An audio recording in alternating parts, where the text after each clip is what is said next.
अभी कुछ महीने पहले ही एक वीडियो वायरल हुआ था जिसमें एक लड़के ने 3 दिनों तक खाना नहीं खाया था, सिर्फ इसलिए क्योंकि उसके पास आईफोन नहीं था। उसने अपनी माँ से ये जिद किया कि मुझे आईफोन चाहिए वरना मैं खाना नहीं खा रहा। उसने 3 दिन तक खाना नहीं खाया। फिर क्या, माँ की ममता पिघल गई और माँ चली गई अपने बेटे को आईफोन दिलाने। आप खुद ही देख लीजिए ये वीडियो। रोजा पे से आप तो हमारे दुकान पे कैसे आना हुआ आपका? इंस्टाग्राम वीडियो फेमस है। अच्छा, तो इतने सारे पैसे लेकर आए हो तो किस लिए लेकर आए हो? हम आईफोन खरीदने के लिए आईफोन खरीदने के लिए क्या हो? अच्छा, ये पैसा मम्मी मम्मी दी है या आप सच बता रहे हो मंदिर से बेच के खरीदे हो? दुकान पर दुकान का ये सच बोल रहा है? इसको पैसा आप दी है या आप? हम बाबू दिए इसको पैसा आप दिए तो ये कह रहे हैं कि मंदिर में फूल बेचते हैं, ये सच बात है?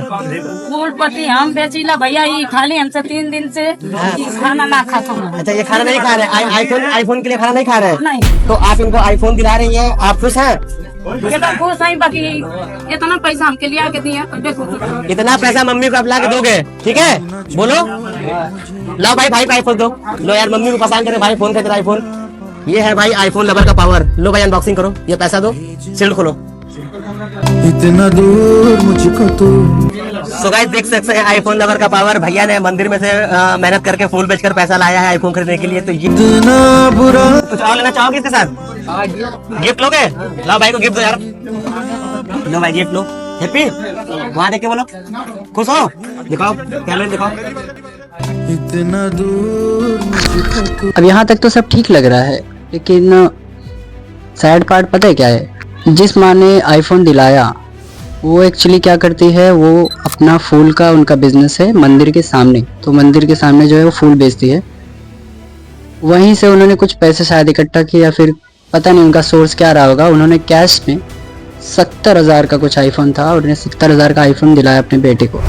अब उनका कोई बड़ा बिजनेस नहीं था कि वो चली गई और उन्होंने बस आईफोन दिला दिया। अब दुकानदार जो है वो कह रहा है कि देखो भाई, आईफोन लवर की पावर। तो मैं इसे मानता हूँ कि ये आईफोन लवर की पावर नहीं, ये बेवकूफ़ी है। अगर आपकी लिमिट ही नहीं है उतना अफोर्ड करने की, अब आईफोन एक सस्ती चीज़ तो है नहीं कि गया और ख़रीद लिया। इतना महंगा चीज़ अगर एक माँ जो फूल बेचती है उन्हें ये ख़रीदना पड़ रहा है तो ये बेवकूफ़ी हुई। लेकिन शायद हो सकता है मैं गलत हूँ, क्योंकि शायद वो लड़का सोशल मीडिया इन्फ्लुएंसरिंग करना चाह रहा हो।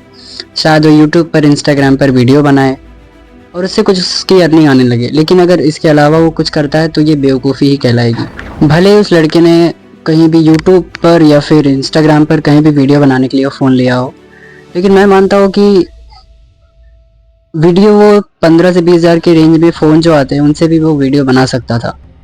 लेकिन उसने सिर्फ आईफोन ही क्यों चूज़ किया? तो इसे शो ऑफ कहते हैं।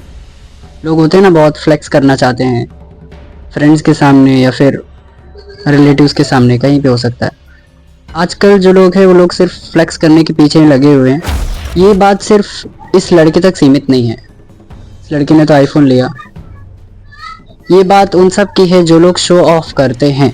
ये वीडियो तो सिर्फ एक एग्जांपल था, लेकिन अगर आप देखो तो ऐसे बहुत सारे लोग मिल जाएंगे जो सिर्फ दिखावे की ज़िंदगी जी रहे हैं। एक्चुअल में इनके पास होता कुछ नहीं है, लेकिन वो दिखावा करने के पीछे पागल होते हैं। ये भी मैंने नोटिस किया कि लोग शादियों में बहुत खर्चा करना चाहते हैं। वो लोग ये दिखाना चाहते हैं कि मैंने बहुत ज़्यादा खर्चा किया शादी में तो मैं बड़ा हो गया। शर्मा जी ने अपनी लड़की की शादी में 10 लाख रुपए खर्चा किया है, तो मैं 8 लाख की खर्चा क्यों करूँ? 5 लाख का लोन लूंगा बैंक से, फिर दिखाता हूँ उनको। कम से कम नाम तो होगा समाज में, वाह भाई उन्होंने इतना खर्चा कर दिया अपनी बेटी की शादी में। लोग तो रेस्टोरेंट में जाते हैं, और रेस्टोरेंट इसलिए जाते हैं ताकि वो फोटो स्टेटस पर लगा सके, स्टोरीज पर लगा सके, देखो भाई हम कितने बड़े रेस्टोरेंट में खाना खाने आए हैं। I mean what is this? अब ये दिखावे से होता क्या है? तो इससे बेसिकली होता ये है कि आप एक रेस में भाग रहे हो जहाँ लोगों को एक दूसरे से आगे बढ़ना है, वो भी सिर्फ दिखावा करके, ना कि वो एक्चुअल ड्रीम को फॉलो कर रहे हैं जो उन्हें करना चाहिए। तो दिखावे की ज़िंदगी इज़ नॉट बेटर देन जो एक्चुअली उसे जी रहा है। अब इस दिखावे से होता क्या है कि जिसने ज़्यादा दिखावा किया उसका बड़ा नाम होगा समाज में, बहुत इज्जत करेंगे लोग, और जो पीछे रह जाएगा उसकी इज्जत कम हो जाएगी। अब ये रेस जो है वो आजकल की यंग जनरेशन भी फॉलो कर रही है।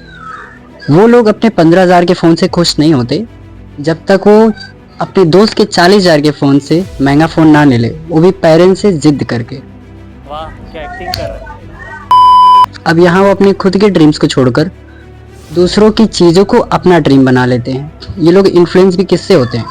आजकल के जो यूट्यूबर्स हैं जो सिर्फ यही दिखाते हैं कि मैंने गाड़ी ले लिया, मैंने नया बंगला ले लिया, मैंने 5 करोड़ की कार ली, 1.5 लाख का आईफोन ले लिया, लेकिन उन्हें ये तो दिखता ही नहीं कि बैक द स्टोरी क्या है उसकी, उसको पाने के लिए उन्होंने कितना मेहनत किया वो नहीं दिखता। उन्होंने बस ये दिखता है कि भाई उसने 5 लाख की कार ली, मुझे भी चाहिए, मैं पेरेंट्स से जिद करता हूँ शायद दिला दे। इस दिखावे का एक दूसरा एग्जाम्पल लेते हैं। अगर आप भी मेरी तरह रोड से शर्ट पैंट कपड़े खरीदते हैं तो आपको ये ज़रूर पता होगा कि रोड पर शर्ट की जो प्राइस है वो 300 से 400 के बीच में मिल जाती है हमें। लेकिन वही आप अगर एक मॉल से लेने जाओ तो वहाँ पे उसका प्राइस 2 से 3 गुना महंगा होता है। अब 2 से 3 गुना महंगा है, लोग क्यों ही खरीदेंगे, कोई नहीं खरीदेगा। लेकिन यहाँ उल्टा है, लोग रोड को अवॉइड करते जो कि सस्ता मिलता है और जाके मॉल से खरीदते। क्यों? ताकि दोस्तों को बता सके कि भाई मैं मॉल से खरीदा हूँ और इतना महंगा है। वो उसका टैग दिखाएंगे कि भाई देख कितना महंगा कपड़ा लिया मैंने। अगर ये ठेले से 300 की शर्ट लेंगे तो बोलेंगे भाई बहुत महंगा दिया यार उसने। वही शर्ट ये मॉल में जाके 1000 रुपए का लेंगे जो कि 50% डिस्काउंट पे चल रहा था, फिर बोलेंगे भाई वाह 50% डिस्काउंट पे ले लिया। हमारे इंडिया में एजुकेशन लोन लेने वाले बहुत कम है एज कम्पेयर टू शादी के लिए लोन लेने वाले। शादी के लिए लोन लेके वो लोग प्राउड फील करते हैं कि अपने बच्चे की शादी मैंने बहुत धूमधाम से बहुत महंगे किया। लेकिन वही जब बात एजुकेशन की आती है तो एजुकेशन लोन नहीं ले पाते।